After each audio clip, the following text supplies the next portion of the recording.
नहीं दोहराया कोई विषय, नहीं दोहराया कोई विषय, दिया रिवीजन त्याग, पेपर कई खराब हुए, पेपर कई खराब हुए, साल हुआ बर्बाद, साल हुआ बर्बाद। नमस्कार साथियों, स्वागत है आपका संप्रेषण विद एसएस में।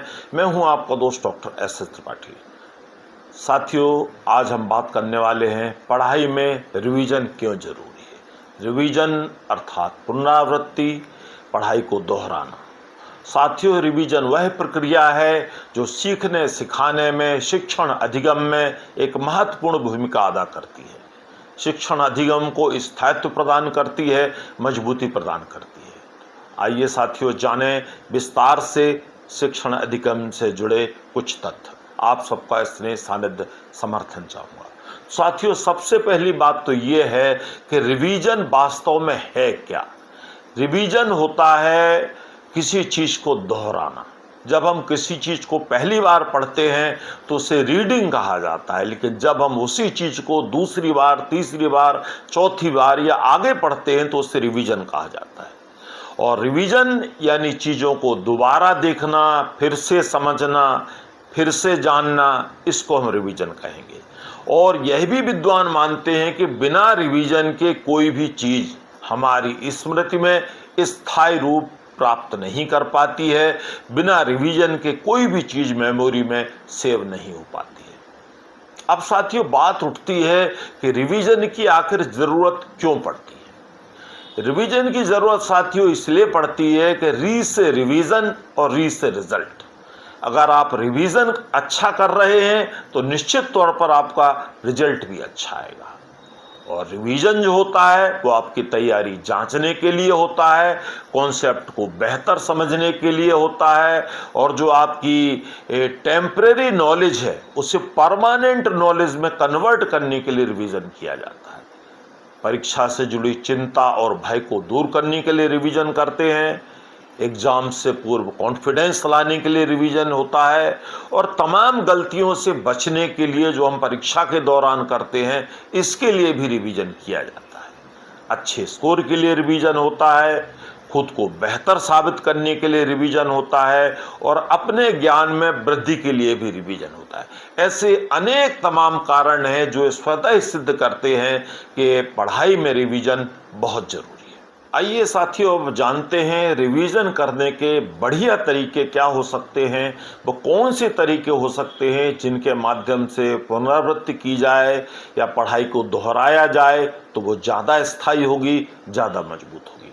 तो सबसे पहली चीज़ तो साथी ये है कि जब भी रिवीजन किया जाए तो एक बाकायदा प्लान बनाकर किया जाए कि आपने कब कौन सा विषय, कौन सा चैप्टर कब पढ़ना है। तो वो रिवीजन में बड़ा मददगार साबित होगा और आपका एक सिस्टम, एक व्यवस्था भी बनी रहेगी। आप रिवीजन कर सकते हैं शॉर्ट नोट्स बनाकर, हेडिंग लिखकर, पॉइंट्स नोट करके, इनको दोहरा के रिवीजन किया जा सकता है। माइंड मैपिंग, ग्राफिक्स से डायग्राम बना के, इनके तरीक़ों से भी रिवाइज किया जा सकता है। और बड़े बड़े टॉपिक्स हैं उनको छोटे छोटे पार्ट्स में बांटकर, पॉइंट्स में बांटकर भी रिवीजन किया जा सकता है।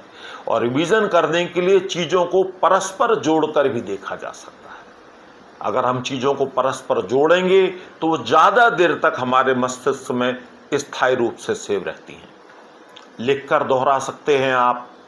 जोर जोर से बोलकर पढ़ना भी रिवीजन का एक अच्छा रूप है, क्योंकि जब हमारे कानों को सुनाई देता है तो हमारा दिमाग और कान दोनों चीज़ें उस पर ध्यान देते हैं, तो वही भी एक अच्छी प्रक्रिया है। स्टेप वाइज रिवीजन कर सकते हैं आप। अपने दोस्तों से ग्रुप डिस्कशन करके भी रिवीजन कर सकते हैं। समरी, सारांश पढ़कर भी आप रिवीजन कर सकते हैं। और लास्ट ईयर्स के जो क्वेश्चंस हैं उनमें इम्पोर्टेंट क्वेश्चन को ढूंढ कर भी आप जब तैयारी करेंगे तो वह भी रिवीजन का एक अच्छा तरीका माना जा सकता है। और रिवीजन के बारे में यही भी विद्वान कहते हैं कि किसी भी चीज़ का लगातार रिवीजन ना करके छोटे छोटे ब्रेक देकर, छोटे छोटे अंतराल के बाद रिवीजन किया जाए तो वह रिवीजन ज़्यादा लाभदायक होता है। और विद्वानों का यह भी मानना है कि अगर सुबह जल्दी उठकर किसी चीज़ का रिवीजन किया जाए तो वो दिमाग में ज़्यादा दिनों तक तरोताज़ा रहता है, क्योंकि सुबह हमारा माइंड जो है फ्रेश होता है और जल्दी से चीज़ों को ग्रास्प करता है, ग्राह्य करता है।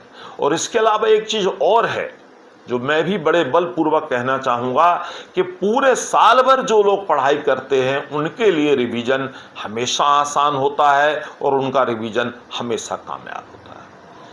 अब साथियों, कुछ और ऐसी चीज़ें हैं जो रिवीजन को फलदायक बनाने में महत्वपूर्ण भूमिका अदा करती हैं। वो अच्छी चीज़ें ये हैं कि बीच बीच में ब्रेक देकर रिवीजन करें। जब आप पढ़ रहे हैं तो 1 घंटे बाद, 45 मिनट बाद एक छोटा सा ब्रेक लें, जिससे कि आपका रिवीजन और पढ़ाई और बेहतर हो सकेगी।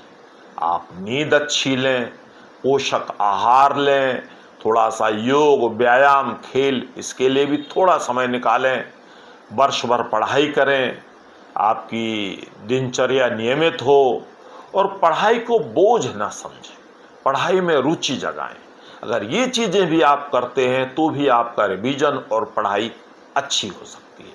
अब अगर सार और संक्षेप में कहूँ साथियों, तो मैं यही कहना चाहूँगा कि शिक्षा आदर्श जीवन की नींव है। अगर आप अच्छा जीवन जीना चाहते हैं तो स्कूल की पढ़ाई के बाद अपने आप को 4-5 वर्ष ज़रूर दीजिए, ताकि आपका जीवन सुखमय हो और आप पूरा जीवन सुखमय तरीके से गुजार सकें।